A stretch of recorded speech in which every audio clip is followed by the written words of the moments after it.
CJPच्या आंदोलनानंतर शिक्षण मंत्री धर्मेंद्र प्रधान यांचा राजीनामा आला. त्याच्यानंतर सरकारने सार्वजनिक परीक्षा अनुचित साधनांना प्रतिबंध दुरुस्ती विधेयक 2024 संसदेमध्ये मांडलं आणि हे कडक शिक्षेचं विधेयक लोकसभेमध्ये मंजूर झालं आहे. आता मंजूर झालं आहे, पण त्याच्यासाठी चर्चा आवश्यक होती. त्या चर्चेच्या दरम्यान विरोधकांचा काय भूमिका होती, किंवा सर्वप्रथम त्या प्रतिबंधक जे दुरुस्ती विधेयक आहे त्याच्यामध्ये काय काय आहे हे पाहूया. आणि त्यानंतर आजच्या संसदेचं जे कामकाज झालं, म्हणजे आज तारीख आहे 29 जुलै 2024. तर आजच्या या कामकाजामध्ये गोंधळ जो झाला आहे त्याच्याविषयी आपण चर्चा करूया. सर्वप्रथम आपण बघूया संसदेत जे सार्वजनिक परीक्षा अनुचित साधनांना प्रतिबंध दुरुस्ती विधेयक 2024, त्याला anti paper leak amendment bill असं म्हटलं आहे. ते कडक शिक्षा त्याच्यामध्ये आहे, ते मंजूर झालं आहे. चांगली गोष्ट आहे देशासाठी. पहिला आहे ते म्हणजे त्याचा पहिला मुद्दा आहे कठोर शिक्षा. पेपरफुटीच्या गुन्ह्यात दोषी आढळल्यास 10 वर्षापर्यंतचा तुरुंगवास. म्हणजे जर त्या गुन्ह्यांमध्ये जर एखादी व्यक्ती दोषी आढळली तर त्याला 10 वर्षाचा तुरुंगवास घडणार आहे.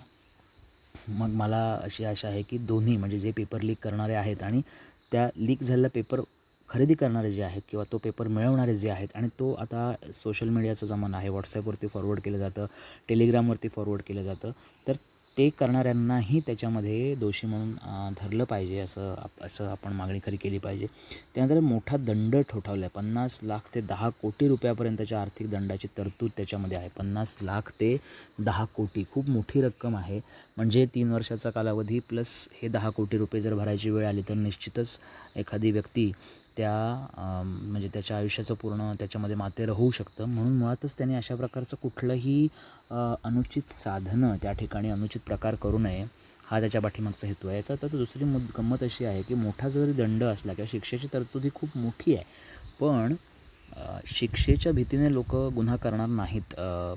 असं एक वेळ धरलं आपण तरीसुद्धा समाजामध्ये गुन्हे घडत असतात. त्यामुळे ही फक्त शिक्षा अमेंडमेंट झालं किंवा शिक्षा त्याला ठरली तर किमान 1-2 तरी प्रकरणांमध्ये आरोपीला कडक शिक्षा झाली आणि तो आरोपी मीडियासमोर धाय मोकळून रडतोय की मला माफ करा, एवढी मोठी शिक्षा नको, असं जेव्हा चित्र निर्माण होईल, अशी जेव्हा वचक बसेल, जेव्हा समाजामध्ये त्याचा वचक बसेल किंवा दरारा निर्माण होईल त्या कायद्याचा, तेव्हा तो कायदा खऱ्या अर्थाने सक्सेसफुल होईल असं आपण म्हणू. आणि इतर तरतुदी याच्यामध्ये काय काय बघात की गैरप्रकारांच्या जलद चौकशीसाठी आणि खटल्यांसाठी विशेष पावलं. तर ही विशेष पावलं म्हणजे किमान घटना घडल्यापासून 3 ते 5 महिन्याच्या आत त्याचा निकाल येऊन त्याला त्याला शिक्षा झाली पाहिजे गुन्हेगाराला, अशा प्रकारचं त्याच्यामध्ये प्रावधान आहे. आणि ही तरतूद महत्त्वाची आहे की फास्ट ट्रॅक कोर्ट जे आहे, कुठलीही जी म्हणजे जे खटला जो चालवायचा आहे तो फास्ट ट्रॅक पद्धतीने अतिशय वेगाने जलद वेगवान आपल्याला करायचा आहे असं त्याच्यामध्ये सांगितलं. त्यामुळे त्या दृष्टीने वेळ वाचेल आणि लवकरात लवकर गुन्हेगारांना शिक्षा होणं, हे जसं ते इंग्रजीमध्ये ती जी म्हण आहे की justice delayed is justice denied. म्हणजे न्याय देण्यासाठी जेवढा उशीर होईल, उशिरा मिळालेला न्याय हा न्यायासारखाच असतो. त्यामुळे त्या दृष्टीने जलद गतीने पावले उचलणे हे चांगली गोष्ट आहे. आता हा झाला संसदेत पास झालेला सार्वजनिक परीक्षा अनुचित प्रतिबंध दुरुस्ती विधेयक 2026, म्हणजे अँटी पेपर लीक अमेंडमेंट. आता या दरम्यान शासनाने अजून एक त्याच्यामध्ये एक चांगली गोष्ट केली आहे की अशा प्रकारच्या गोष्टी घडू नयेत म्हणून त्यांनी एक समिती, सुकाणू समिती म्हणा किंवा एक असं टास्क फोर्स नेमलेला आहे, ज्याच्यामध्ये त्या टास्क फोर्सवरती चर्चा होत असताना संसदेमध्ये एक गंमत झाली. आता काय झालं बघूया. तर संसदेमध्ये हे जे परीक्षा सुधारणा आणि पेपरफुटीवरील जी चर्चा झाली त्याच्यामध्ये काँग्रेस खासदार प्रियांका गांधी ज्यांनी आहे त्यांनी IIT मद्रासचे संचालक प्राध्यापक V कामकोटी यांच्यावर उपरोधिक शब्दात टीका केली आहे. आता टीका हे लोकशाहीमधलं एक महत्त्वाचा तो भाग आहे. टीका ही होणारच आहे, परंतु काय टीका केली आहे तर नवीन उच्चस्तरीय टास्क फोर्सवर टीका करताना त्यांनी या कमिटीमध्ये एक माजी IB प्रमुख, एक IT कंपनीचा मालक आणि एक गोमूत्र तज्ज्ञ अशी टिप्पणी त्यांनी जी केली आहे ती पूर्णपणे चुकीची आहे. गोमूत्र तज्ज्ञ ह्या शब्दाला काही अर्थ आहे. आपण संसदेमध्ये जर बोलत असू तर या प्रकारची भाषा असेल किंवा या प्रकारचा उल्लेख असेल हा खटकण्यासारखा आहे. आणि टास्क फोर्सवर त्यांनी प्रश्न विचारलेत. नॅशनल टेस्टिंग एजन्सी NTAच्या परीक्षा पद्धतीत सुधारणा करण्यासाठी स्थापन करण्यात आलेल्या उच्चस्तरीय समितीच्या रचनेवर प्रियांका गांधींनी आक्षेप घेतला आणि तो आक्षेप घेण्याचा त्यांना पूर्ण हक्क आहे, कारण ही चर्चा चालू आहे. त्यामुळे आक्षेप तुम्ही घेऊ शकता, विरोध दर्शवू शकता निश्चितच, पण या प्रकारची जी भाषा आहे, म्हणजे इथे त्यांनी जे गोमूत्र तज्ज्ञ वगैरे जे म्हटलेलं आहे त्याच्यामध्ये नक्कीच हे आक्षेपार्ह आहे. आणि गोमूत्रावरील काय विधान, आता हे त्यांनी गोमूत्र तज्ज्ञ जे म्हटलं आहे ते काय नक्की प्रकार आहे त्याच्या पाठीमागे, कशामुळे त्यांना असं म्हटलं असावं. तर बघा, जानेवारी 2025मध्ये एका कार्यक्रमात बोलताना प्राध्यापक व्ही कामकोटी यांनी गोमूत्रातील जीवाणूविरोधी व बुरशीविरोधी गुणधर्मांबद्दल भाष्य केले होते. या जुन्या विधानावरूनच प्रियांका गांधी यांनी त्यांना गोमूत्रतज्ज्ञ म्हणून हिणवलेलं आहे. बघा, हिणवलं आहे त्यांना. त्यांचं काय म्हणतात त्याला, ॲनालिसिस म्हणा, त्या क्रिटिसाइज नाही केलं, त्यांना हिणवलं आहे. थोडक्यात चिडवल्यासारखा हा भाग आहे की गोमूत्रतज्ज्ञ. आता ज्या अर्थी व्ही कामकोटी यांनी भर सभेमध्ये किंवा जाहीर कार्यक्रमामध्ये जर विधान केलं असेल तर निश्चितच त्याच्या पाठीमागे त्यांचा काही एक भूमिका असेल, एक अभ्यास असेल, त्याच्यावरूनच ते बोलले असतील.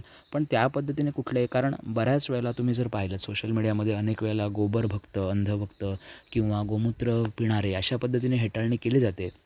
तर याच्या पाठीमागे ती जी मानसिकता आहे, ती मानसिकता इथे उफाळून आल्यासारखी वाटते किंवा ती मानसिकता दिसते इथे की गोमूत्र म्हणजे काहीतरी टाकाऊ, गोमूत्र म्हणजे काहीतरी मागासलेलं, गोमूत्र म्हणजे काहीतरी नको असलेलं, अशा प्रकारचं त्या ठिकाणी आपल्याला तो जो दृष्टिकोन आहे तो यातनं दिसून येतो.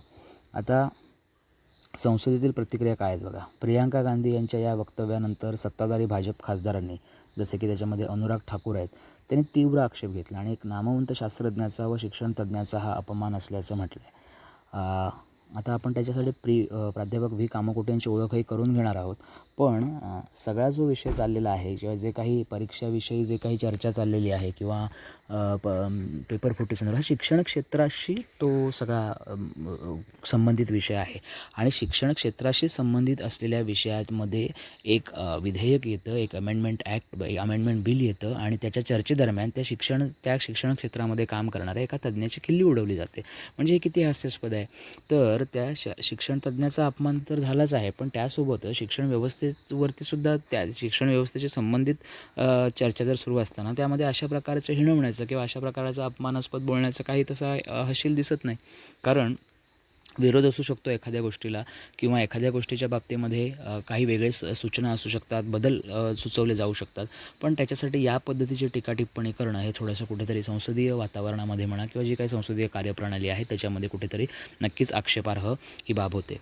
आता शैक्षणिक पार्श्वभूमी काय आहे बघूया. हे प्राध्यापक व्ही कामकोटी जे आहेत ते देशातील एका प्रतिष्ठित संगणक शास्त्रज्ञ अर्थात कम्प्युटर सायंटिस्ट आहेत आणि ते IIT मद्रासचे संचालक म्हणून कार्यरत आहे. म्हणजे ज्या IITचं या लोकांकडनं गप्पा मारल्या जातात की IIT अमुक अमुक यांच्या कालावधीमध्ये IIT सुरू झाली किंवा काय, त्या IITचे संचालक आहेत आणि त्या संचालकांबद्दल अशी आपण जर टीका टिप्पणी करत असू तर निश्चितच कुठेतरी त्याला आक्षेप हा घेतला गेला पाहिजे. आणि त्याचं महत्त्वाचं योगदान काय आहे, त्याने भारताचा पहिला स्वदेशी मायक्रोप्रोसेसर शक्ती हा जो आहे तो तयार केला आहे. तसेच ते राष्ट्रीय सुरक्षा सल्लागार मंडळाचे सदस्य आणि पद्मश्री पुरस्काराने सन्मानित आहेत. म्हणजे याचा अर्थ त्यांनी फक्त प्राध्यापक व्ही कामकोटी यांचा फक्त त्यांनी अपमान केलेला नाही, तर पद्मश्री पुरस्काराचा सुद्धा हा एक प्रकारचा अपमान आहे. कारण एखाद्या व्यक्तीला तो पुरस्कार मिळतो याचा अर्थ त्या व्यक्तीसोबतच त्या पुरस्काराचाही गौरव सन्मान वाढत असतो आणि त्या पुरस्काराच्या गौरव सन्मानालाच कुठेतरी ठेच पोचवण्याचं किंवा त्याला हनन करण्याचं काम या ठिकाणी या पद्धतीच्या टीका टिप्पणीमधून होताना दिसते. म्हणजे थोडक्यात सांगायचा विषय असा आहे की साधारणपणे चर्चा जी होणं अपेक्षित आहे, संसदेमध्ये चर्चा झाली पाहिजे, कुठल्याही गोष्टीवरती, विधेयकावरती चर्चा झाली पाहिजे.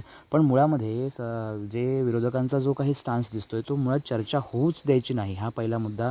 आणि गोंधळाला त्यांनी आपली नवीन कार्यपद्धती किंवा रणनीती बनवली आहे, गोंधळ घालायचा, जेणेकरून कामकाज ठप्प होईल, तहकूब होईल आणि चर्चा पुढे जाणार नाही.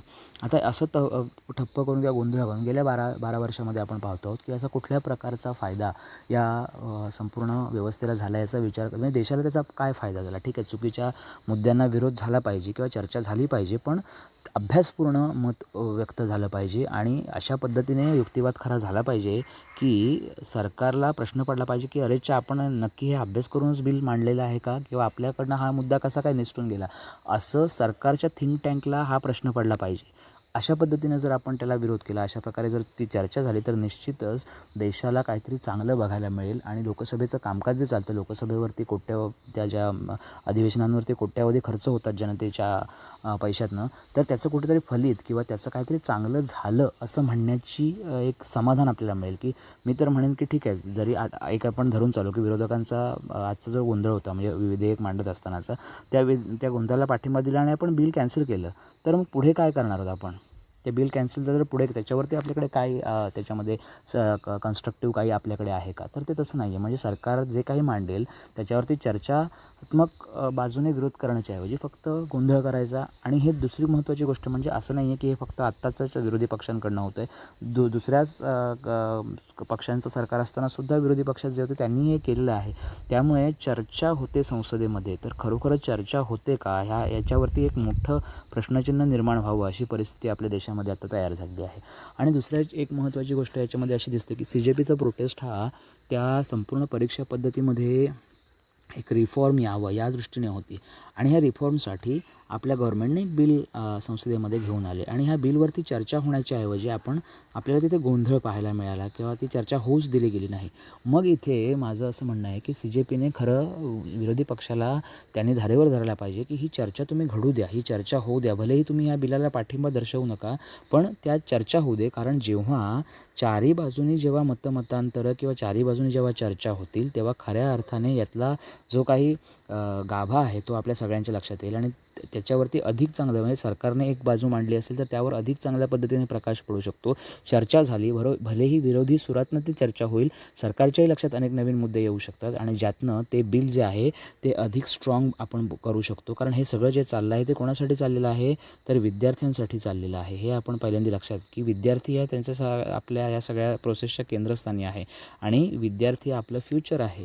कारण ह्या फ्युचरसाठी जर हे सगळं आपण करत असू तर आपल्याला या प्रकारच्या चर्चा कराव्या लागतील, सांगोपांग चर्चा कराव्या लागतील. त्यातनं काहीतरी एक पॉझिटिव्ह, जसं की समुद्रमंथनातनं जशी रत्न बाहेर पडली होती तसं त्या चर्चेच्या मंथनातनं काहीतरी त्यातनं एक बाहेर एक ठोस आपल्याला मिळेल आणि ज्यातनं आपली जी नीटसारख्या ज्या परीक्षा आहेत त्याच्यामध्ये काहीतरी एक वेगळं रिफॉर्म घडेल, काहीतरी एक नवीन वेगळं विधायक असं स्वरूप आपल्याला मिळेल अशी आशा होती.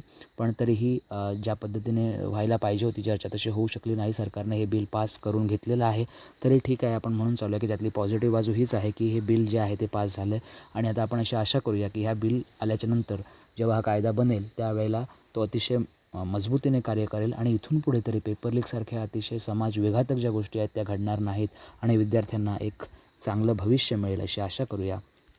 व्हिडिओमध्ये इथेच थांबतो. व्हिडिओ आवडला असेल तर लाईक करा आणि चॅनलला सबस्क्राईब करायला विसरू नका.